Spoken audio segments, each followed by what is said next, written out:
475 রানের ম্যাচে পাঞ্জাবের জয় 11 রানে। হাই স্কোরিং ম্যাচে দুই দল মিলে সংগ্রহ করেছে 475 রান।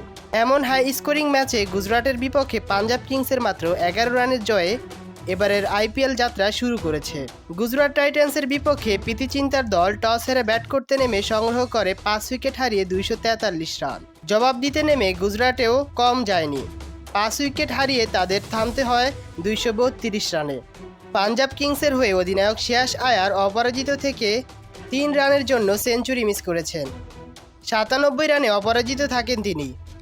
গুজরাটের ওপেনার সাই সুদর্শন খেলেন 74 রানের ইনিংস। 244 রানের লক্ষ্য ব্যাট করতে নেমে গুজরাটের দুই ওপেনার সাই সুদর্শন ও শুভমান গিল মিলে 5.5 ওভার সংগ্রহ করে 61 রান।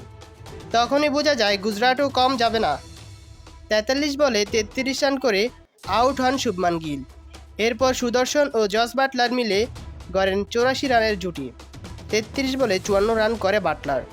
41 বলে 74 রানে আউট হন সুদর্শন। এরপর শেরফানে রাশেফোর্ড আউট হন 46 রানে। শেষ দিকে ব্যাটাররা পারেনি আর গুজরাটকে জেতাতে। 5 উইকেট হারিয়ে 232 রান করে থেমে যায় তারা।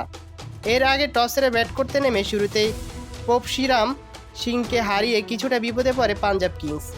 5 রান করেন তিনি। এরপর পিয়ন্স আরিয়া এবং শ্রেয়াস আয়ার মিলে বিপর্যয় সামাল দিতে ঝড় তোলেন। 23 বলে 47 রান করে আউট হন পিয়নস আরিয়া। 60টি বাউন্ডারির সঙ্গে 2টি ছক্কা মারেন তিনি। এরপর আজমতুল্লাহ ওমর জাইকে নিয়ে ছোট এক জুটি করেন শ্রেয়াস আয়ার। ওমর জাই করেন 16 রান। গ্লেন ম্যাক্সওয়েল আউট হন কোনো রান না করেই। মার্কাস স্টোইনিস 15 বলে করেন 20 রান। 16 বলে শশাঙ্ক সিং করেন অপরাজিত 44 রান।